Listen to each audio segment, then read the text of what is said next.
We had our update, if you listened to it, about the MMO and that whole situation. If you haven't listened to it, go get updated. But what the energy and the emotion that Etch and I have during that update is because of things like this. This is the paint we talked about. It's great paint. It's great paint.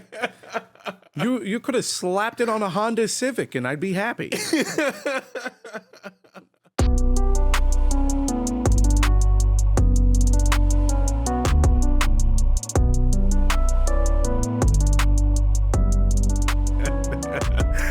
Welcome to I can't count. Welcome to Casuals of Runeterra, episode 148. I'm your host Ryan, here with your other host Hedge. Yeah, today we're gonna have a breakaway. We're gonna talk about Sesame Street so that Ryan can watch the count. God damn it! So today we're talking about someone who's not in the game, because remember, we've shifted how we pick characters, but someone we've wanted to talk about for a while because it's a concept that has existed in fantasy for a very long time. We're talking about Orianna today in our episode Ghost in the Shell. Let's go. Yeah, but before we get there, even though the Legends of Runeterra is dead and our format's changing, there's one thing that will never change, and that's housekeeping. It's up top. It's up top, yeah. You can listen to us everywhere. Visit us at podcastcore.com for all of our info. Email us at podcastcore@gmail.com. Remember, that's COR. Follow us on all the platforms because that helps with discoverability. We appreciate it. And then leave a like and comment wherever you listen. And word of mouth has gotten us so far. So tell a friend to discover the Ghost in the Shell by listening to the Casuals of Runeterra podcast. Yeah, that's right. And so Ghost in the Shell is an anime that was released. Oh, wait, no, that's not what I'm talking about. Wrong episode. Wrong show. Wrong show. Yeah. So Ghost in the Shell is the easiest reference here because it deals with the concept of what is a soul, what does it mean to be a human, what is identity, and how immutable is that? Yeah, and especially with the more that we've been seeing in like our current pop media, the more that we've been seeing that cyberpunk feel to storytelling, like this is this is a good time as far as diving into Orianna, and that's totally why we picked this champion, and we didn't pick it because that used to be one of my main characters, and I've been itching to talk about her forever, and she never got added to Runeterra. Yeah, that's totally not the reason that we're talking about it today. But on that note, let's dive into Orianna's bio. All right, so as far as like since she wasn't in the game, but Orianna is from Piltover, specifically Piltover, and as far as her growing up, she was Orianna Revik, and she grew up with her father, Corin Revik, and they ran an artificer shop on the streets of Piltover, so relatively, doing pretty well for themselves. I think like the best way to kind of dive into like what their lives were like is they would kind of be more like the middle class of Piltover. So this isn't like the situation with like Caitlyn being highborn or Jace coming out of the gutters because of his intelligence. Like this, Orianna's in the middle of those two.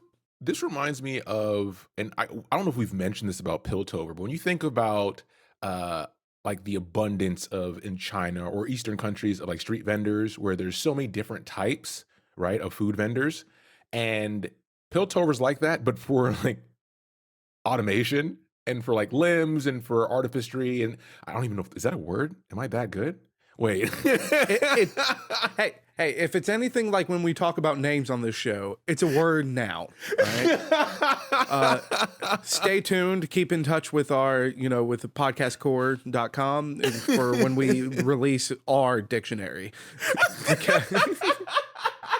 Webster's Casual Dictionary.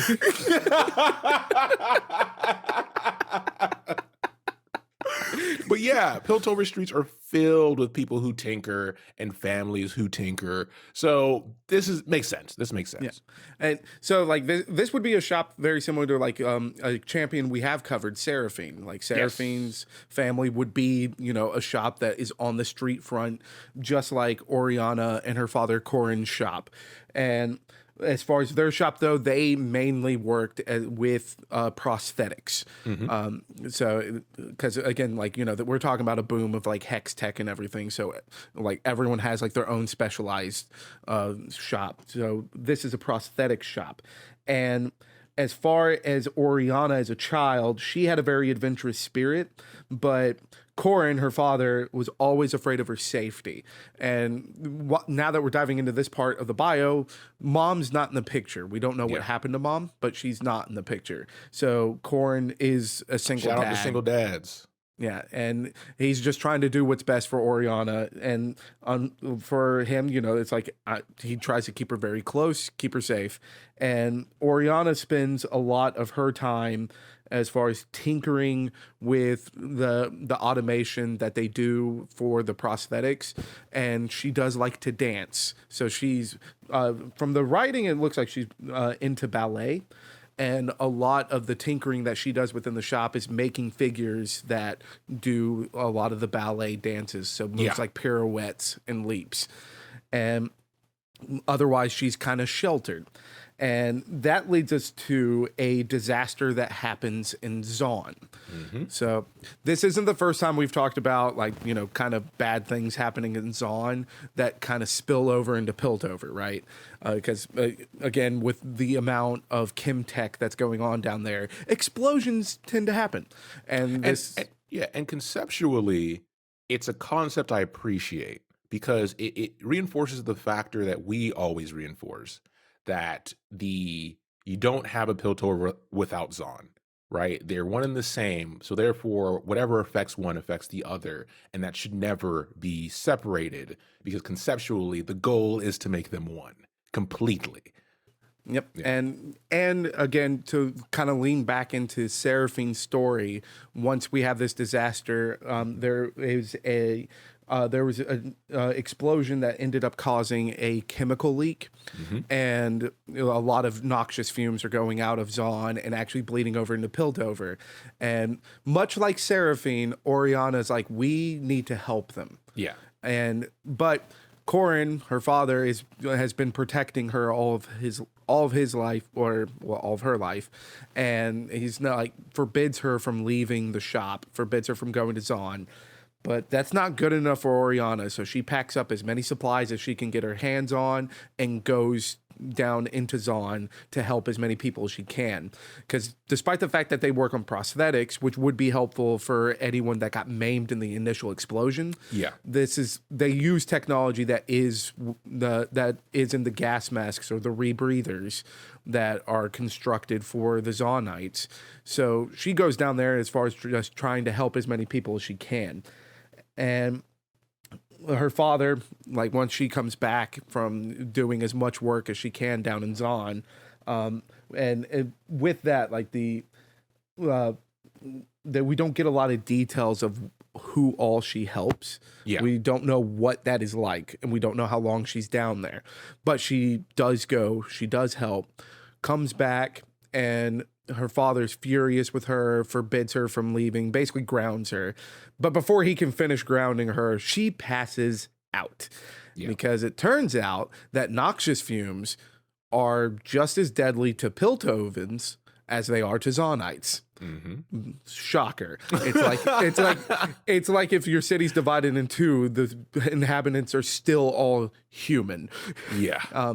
So she collapses, and her father immediately gets to work figuring out what's going on. And unfortunately, with the noxious fumes that she inhaled, it ended up causing irreparable damage to her lungs. Yeah. So now Corin ends up pouring all the resources and all of his savings that he has into not only keeping Orianna alive, but to keep her alive long enough to create a set of iron lungs. Yeah. And then operates on her himself to take her damaged lungs out and put these new iron lungs in. And in a moment of, in his mind, a moment of brilliance, he decides to have the lungs be kind of on a wind up. So like if you've ever played with a child's toy where you have to wind it up and then it will go for a set amount of time. That's what he does with the lungs, and the key to wind up her lungs, he keeps under lock and key. So that way it's like, haha, Orianna can't leave anymore because if she leaves without the key, she dies. Yeah. That's a bit twisted. She's now a prisoner. It has like a dark original Pinocchio story style to it, right? Which I definitely think is inspired. By the way, this is written by, and I'm going to, once again, once we say it, that's the name, Rayla Heide. Her last name can be said a million different ways, and that's the one that just kind of came to my mind. But it can be said as Heide, therefore it's Heide. Yeah, therefore it is Heide. You're welcome, Rayla. Yeah, and their inspiration could definitely be a Pinocchio-esque as we continue through this story. Yeah. So as far as like, if we had stopped there, it's kind of like, okay, cool. Like Orianna's safe. Short story. Corin. But it turns out the story keeps going. Unfortunately, the poison is not gone. Like Corin has been able to replace her lungs, but he's not dealt with the root cause. And the poison continues to go through her body and just ravaging all of her vital organs. So throughout over a period of years, essentially, Corin is constantly creating new artificial organs and taking organs out of Orianna to replace them the further the poison spreads. Yeah. And this ends up leading to a point where like the amount of resources that they've had to put into keeping Orianna alive essentially bankrupts Corin, and now they have to move to Zaun. Yeah. So they give up their status as Piltovans, sell everything, go to Zaun. They do reopen a shop in Zaun, which would essentially be a very similar shop to what they had with just significantly less resources and backing. Yeah. And they run the shop in Zaun, which is essentially just to try to get as much money as they can to continue making new organs for Orianna as her body continues to degrade. And it is from this point on that for Orianna, once it's written as like once they get to Zaun, that it's like for her, the humanity part is starting to fade away. So for her, it feels like time is beginning to slow down. Yeah. And it makes sense that time's slowing down because she doesn't have to worry about a mortal body anymore because the deeper the poison spreads, the less human she becomes. I can't help but think, very dark analogy here. What I think everyone has dealt with it in some capacity is cancer. And what cancer does to not just the human body at different critical points, but also spirit. You hear plenty of stories, whether personal or from others, about the process of chemo and the process of going through battling any stage of cancer and the value in that. And on the other end, who you are. A lot of people come out very changed, not only physically, but mentally when battling cancer. And I immediately touched on that reading this as well. Like we said, this is very well written, and this concept alone, we started off with Ghost in the Shell, but it's applicable to so many things, which makes it so good, right? It's such a human story in a way, even though we're talking about someone losing their humanity. Yeah, and as far as like the way that it is human is where the story leads when we get to Zaun. And it's because from this point on, like, Corin is trying to make ends meet and try to get as much money in as he can to continue saving Orianna. And the further the enhancements go, the less human she's becoming. She is now very proficient at all the work that Corin does for the shop. She is now at a point where she's kind of like taking over for the shop because she's so efficient, because she has less human needs now. Yeah. And like on her free time, she's just mass producing the figurines that she made as a child. trying to remember the joy that she had when she was initially making them, because it was, an expression of what she wanted to do. And now it's just like, oh, I'm good at making these. I make a lot of these. I sell these. I make more. And it is now robotic for her. And they're kind of now like balancing out, but, unfortunately, being in Zaun and having less resources, now Corrin starts to fall sick, breathing in all the chem tech that's around, because they don't have the money for respirators for him, because all the money's going into Orianna. And when he begins to fall ill, Orianna realizes that she's not going to have enough money just selling her figurines. So she does what all Zaunites do when their back is against the wall financially, and she goes to a chem baron to try to find assistance to get enough money or resources to try to save her father. Yeah. And she is able to track down a chem baron who is able to provide her with a hex tech crystal. Ding, ding, ding, she doesn't, ding. If you're a long-time listener, you know there's nothing to then come of this. Especially if it's a chem baron that's giving you a hex tech crystal. And it's funny because it's even written that she does not question where he got it from. Yeah. And that is not smart. Off the back of a truck. So she doesn't question where he got it from. She doesn't question how he got it. Yeah. But she knows that the next time she sees a chem baron, her debt is going to have to be paid, and she can't pay it. So once she gets in possession of this Hextech crystal, as far as with this part of the story, Corrin needs some new organs. Orianna is now to the point where her heart is beginning to fail.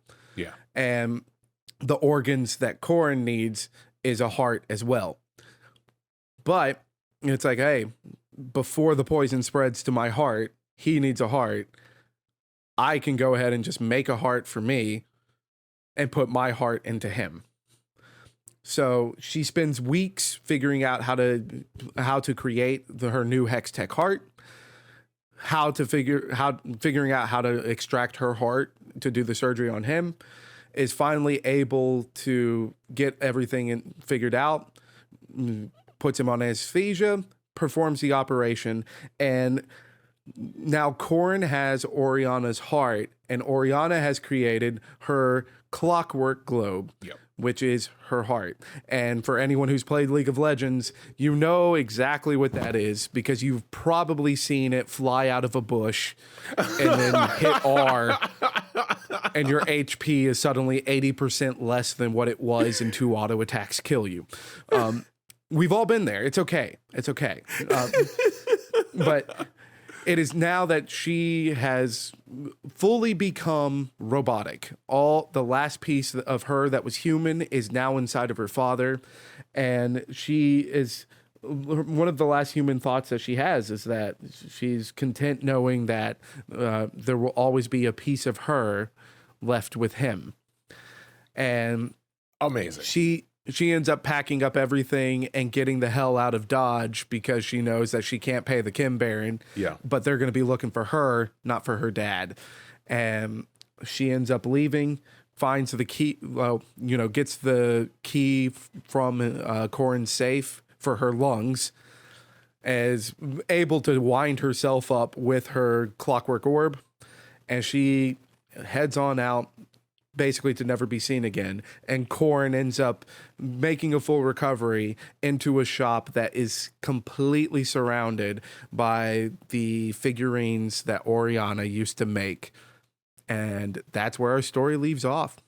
Dude, this is one of those stories where we've had a couple of these over the years we've been recording these episodes, that it's always so impressive. And this is why we give so much credence to writers and the work they do on something that would be considered just, random lore for a character that's older or whatever. But there's so much here. It's such a strong story. The narrative is nice and tight.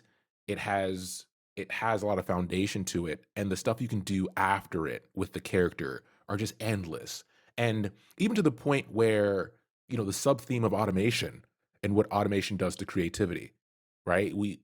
having that be a major part of this very short story is important because it fits very well, and it's very well expressed on what it does to Orianna as she's losing her humanity, and also noticing she's losing the part that connects her to the work she does and what that work means after it's done. So it doesn't matter now you have 100 when you would have had 10, but it doesn't feel right, right? Because they're supposed to be creative pieces that are made from the heart, quote unquote. Right. Like like it all started as an expression of her creativity, and the more robotic she became, the more that it was less about the creativity and more about the production. So and as far as when Corin wakes up, there's only one piece that's different from the rest of them, and he swears that that's the one that he will never sell. But like Orianna left all there so that he could sell them to take care of himself. Like that's like the last ditch of her humanity was like, okay, I know you're taken care of now. And it's very interesting to see as far as the automation and the loss of humanity within the tales of P and Z through Orianna's eyes, because we've only really talked about that through Victor's eyes. Yep. Victor looks at it from a completely different angle. Because, he was probably looking at like the 10 pirouetting figurines that were created from, a girl trying to express what she wanted to be able to do with her body. Yeah. Probably looked at that and went, the human mind is so weak. Like, you know what I mean? Like, Victor is like the flesh is weakness, whereas Orianna like was still able to kind of hold on to it until the end. Like it was the further along she got, the more cold and calculating she became. But even within that cold calculation, she was still able to make an exit that would not jeopardize her father.